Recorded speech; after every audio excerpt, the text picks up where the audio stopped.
Necessário vos é nascer de novo. Quem nunca ouviu a tão famosa frase dita por Jesus Cristo a Nicodemos? Conversão, arrependimento, fé e regeneração. Vamos entender o que é? Fique com a gente até o final.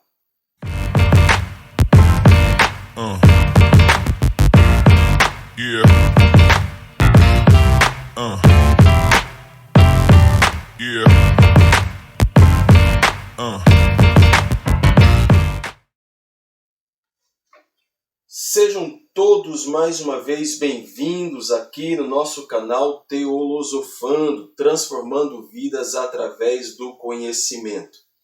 Meu nome é Éder Santos e estou muito feliz em ter vocês conosco para mais um desses nossos momentos de qualidade na presença de Deus. Bem, para iniciarmos a nossa aula, eu gostaria de lhe incentivar a tomar contigo aí o seu material de apoio, seu caderno, sua Bíblia, sua caneta, para que você possa fazer as anotações necessárias para compreendermos nossos objetivos, a nossa aula do dia de hoje. E eu gostaria de, inicialmente, apresentar os nossos objetivos, os objetivos da nossa aula. Anote aí. Primeiramente, é compreender o sentido de conversão no Novo Testamento. Posteriormente, nós vamos fazer uma análise do significado prático do arrependimento na vida do cristão.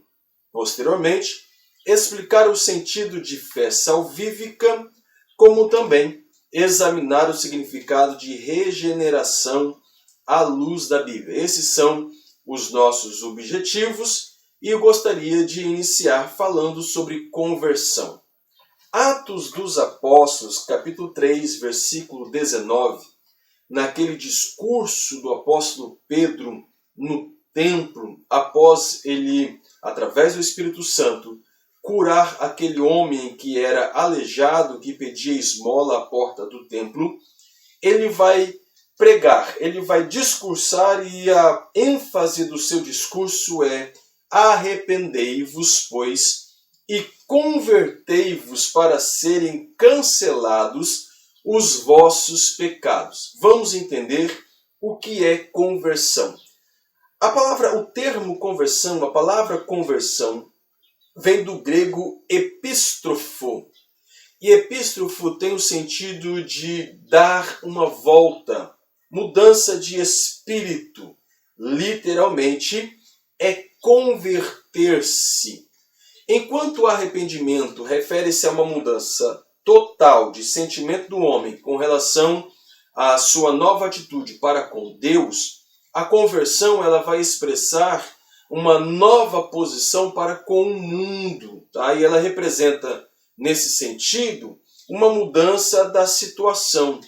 O homem que vinha a passos largos em direção ao caminho da perdição, ele muda repentinamente a sua direção e passa a andar no caminho estreito para o céu. Então observe que conversão é uma mudança com relação à direção.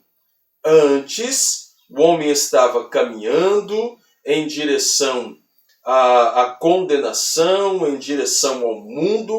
Agora este homem que tem um contato com o Evangelho de Cristo, alcançado pela graça, ele vai mudar a sua direção, ele vai mudar a sua rota. E agora ele está num caminho em direção aos céus. Segundo Crônicas, capítulo 30, versículo 9, o texto nos diz assim: porque o Senhor, vosso Deus, é piedoso e misericordioso, e não desviará de vós o rosto, se vos converterdes a Ele.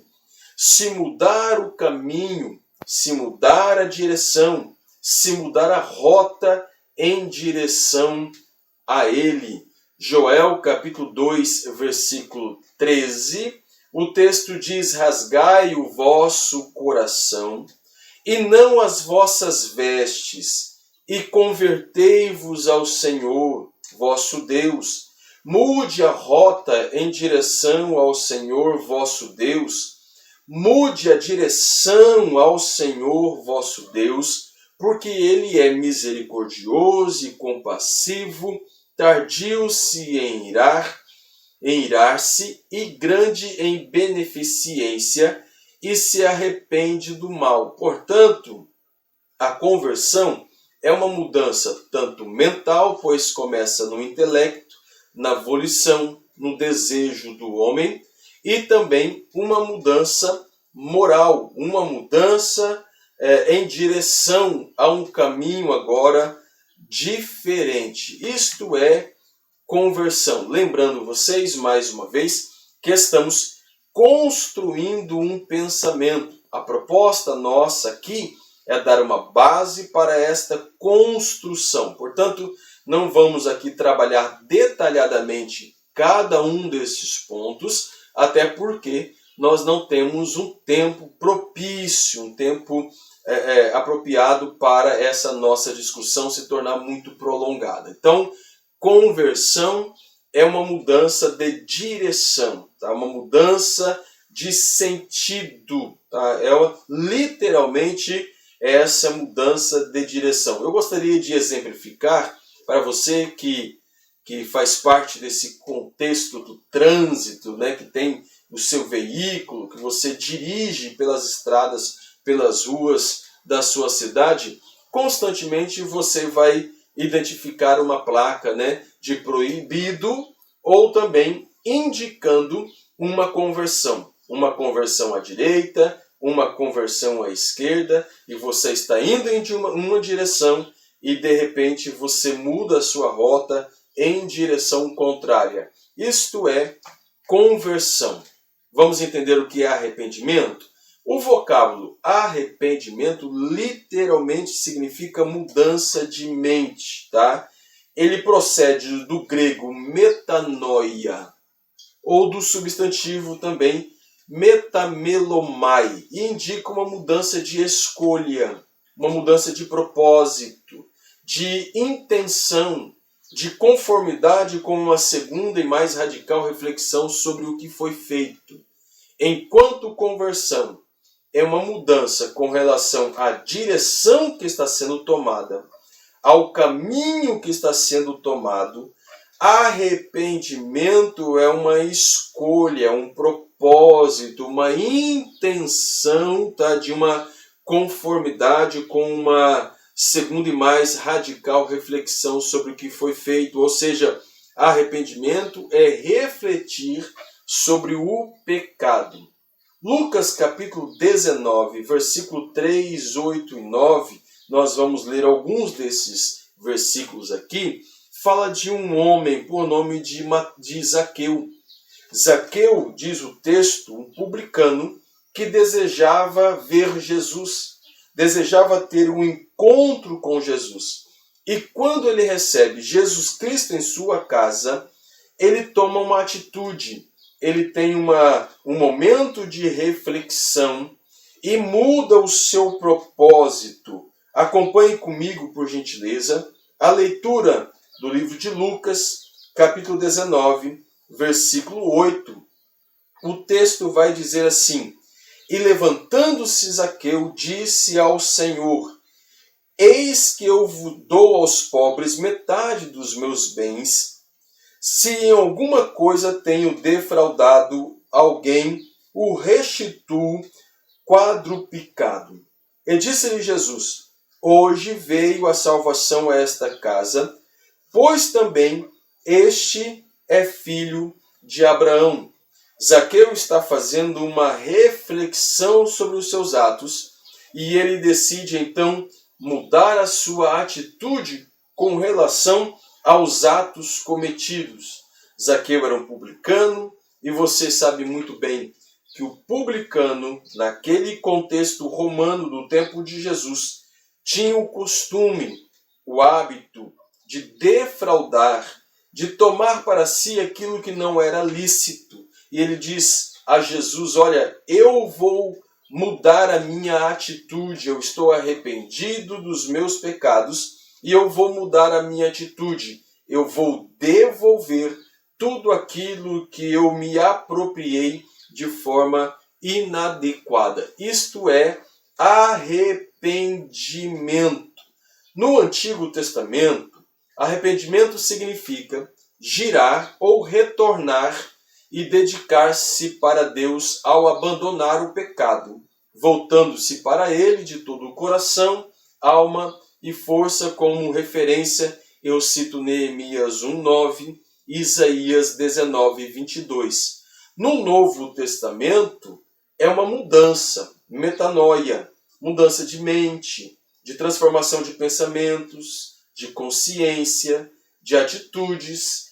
É o abandono deliberado pelo pecado e um voltar-se a Deus. É esse sentido de dar meia volta na direção em que estava e tomar outra direção. Então, portanto, se conversão tem o sentido de mudar o caminho, de mudar a rota, arrependimento tem esse sentido de um abandono deliberado do pecado. Tá? É um sentimento com relação ao pecado. Você conhece o texto de Romanos 12:2, quando diz: não vos conformeis com este mundo, mas transformai-vos, metanoia, arrependimento, transformai-vos pela renovação da vossa mente. O comentarista Wieser vai dizer no seu comentário bíblico expositivo que metanoia equivale à palavra metamorfose e descreve uma mudança que ocorre de dentro para fora. Então é uma atitude, é uma situação que inicia no intelecto, no interior do homem e transcreve para fora. Então é uma mudança que vem para fora, começa de dentro para fora. Meyer Pearman vai dizer que arrependimento deve envolver o intelecto, as emoções e redundar em prática de vida. Portanto, arrependimento é algo que começa no intelecto, na mente do homem, e transforma suas emoções, seus desejos, suas vontades e se aplica no dia a dia. Então é algo prático. Isto é arrependimento. Vamos compreender o que é fé? Tá? Então, fé e arrependimento são condições essenciais para a salvação. Então, trata-se de duas operações conjuntas. Elas andam conjuntamente na mesma direção. Então, é este homem que vai agir positivamente a ação do Espírito Santo, vai ter uma mudança de direção, ao mesmo tempo uma mudança com relação ao sentimento pelo pecado e agora vai voltar-se a Deus. Vamos compreender que fé para a salvação é diferente da fé natural, tá? Diferente da crença. No Antigo Testamento, o termo fé é encontrado apenas 2 vezes, tá? Em Deuteronômio capítulo 32, versículo 20, e em Abacuque 2:4. No Novo Testamento, a palavra fé ela é amplamente trabalhada, amplamente utilizada pelos escritores sagrados. O seu substantivo fites tem um sentido, ou ocorre cerca de 240 vezes, e o seu adjetivo pistos ocorre 67 vezes. Então observe que é um tema amplamente trabalhado no Novo Testamento. Fé para a salvação. Tá? Fé para a salvação é uma atitude do intelecto, da vontade, do coração, dos sentimentos para com Deus, em que o homem ele abandona definitivamente toda a confiança em seus esforços de religiosidade, de piedade, de bondade, de moralidade, para obter a salvação, conforme Gálatas 2,16. E este homem que abandona sua religiosidade para a salvação, ele confia plenamente e exclusivamente na obra de Cristo operada na cruz do Calvário. Portanto, fé para a salvação é um abandono dos esforços humanos, da religiosidade humana em salvar-se a si mesmo. Strong's, na sua teologia sistemática, vai dizer que a fé em Cristo é graça salvadora, ou é a graça salvadora, através da qual recebemos e descansamos apenas nele para a salvação. E ele nos oferece o Evangelho. Ele também completa dizendo deste modo, a fé em Cristo é uma confiança para a salvação. Também cabe a nós assumir uma nova atitude na vida e mostrar a nossa confiança por meio da ação. Ou seja, fé para a salvação é aquela atitude do qual nós abandonamos nossos próprios esforços, pois o homem é incapaz de salvar-se a si mesmo, e colocamos a nossa fé, os nossos desejos, a nossa vontade apenas na obra redentora de Jesus Cristo. Louis Berkhof vai dizer que a salvação, ou a fé para a salvação, tem a sede no coração e suas raízes na vida regenerada. E eu preciso vos dizer que Deus é o autor de toda fé salvífica. Anote aí Efésios 2:8 e Filipenses 1:29. O homem é incapaz de salvar-se a si mesmo. Então, fé para a salvação é um abandono deliberado dos nossos sentimentos em salvar a nós mesmos e uma confiança plenamente na obra redentora de Jesus Cristo. Regeneração. Vamos compreender? João 3:3, nós temos aquele encontro de Jesus Cristo com Nicodemos, e Jesus diz a Nicodemos, na verdade, vos digo que aquele que não nascer de novo não pode ver o reino de Deus. Nicodemos, ele é confrontado por Jesus. Nicodemos era um religioso e provavelmente ele era um cumpridor da lei por ser religioso e tinha a sua confiança, a sua fé de que a lei era suficiente para a salvação. E Jesus diz a Nicodemos, Nicodemos, necessário vos é nascer de novo. Se quiser entrar no reino de Deus, necessário vos é nascer de novo. E o que é regeneração? Nesse sentido, regeneração tem a ver com um processo sobrenatural, pelo qual o pecador é regenerado por Deus, conforme encontramos em João capítulo 1 João, na realidade, 5:18. Tá? Ele torna-se participante da natureza divina, segundo Pedro 1:4. E ao mesmo tempo, ao participar da natureza divina, ele tem a possibilidade de entrar no reino de Deus, conforme o texto que nós mencionamos anteriormente, de João capítulo 3, versículo 3. Regeneração, portanto, é a comunicação, no sentido de nascer de novo, em relação a uma nova vida. É novidade de vida em Cristo Jesus. Tá? Stanley Orton, na sua teologia sistemática, ele propõe que regeneração é a ação decisiva e instantânea do Espírito Santo, mediante a qual ele cria de novo a natureza interior. Portanto, regeneração é esta mudança da natureza, essa transformação da natureza humana. Tá? O homem caído, pecador, ele tem a imagem e semelhança de Deus restaurada. Na teologia sistemática do Augustus Strong's, nós encontramos Deus voltando a alma humana para Ele mesmo. É este novo nascimento. É o abandono deliberado pelos nossos pecados.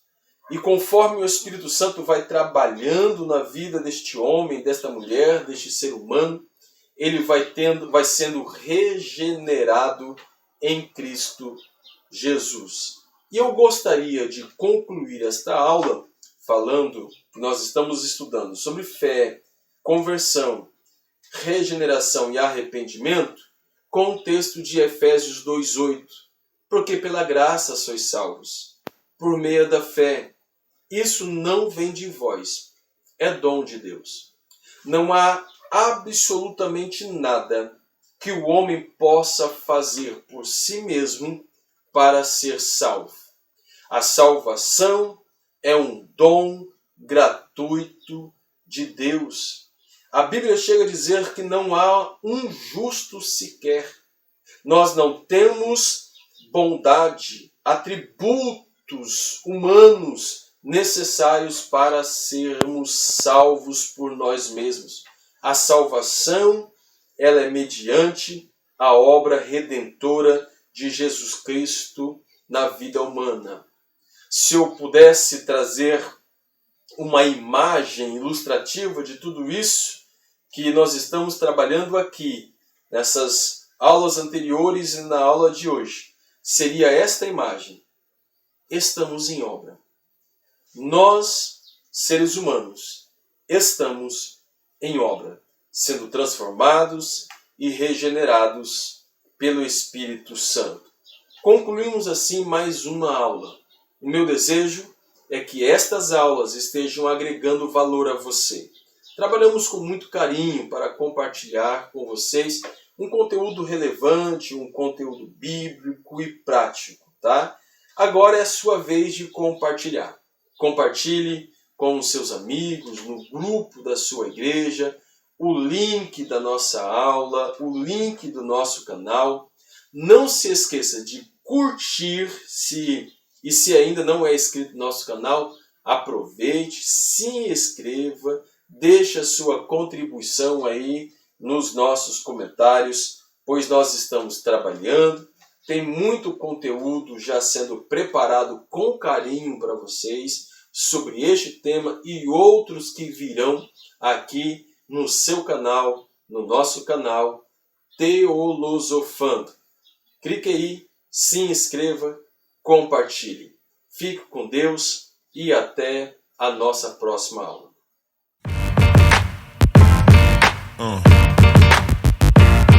Yeah.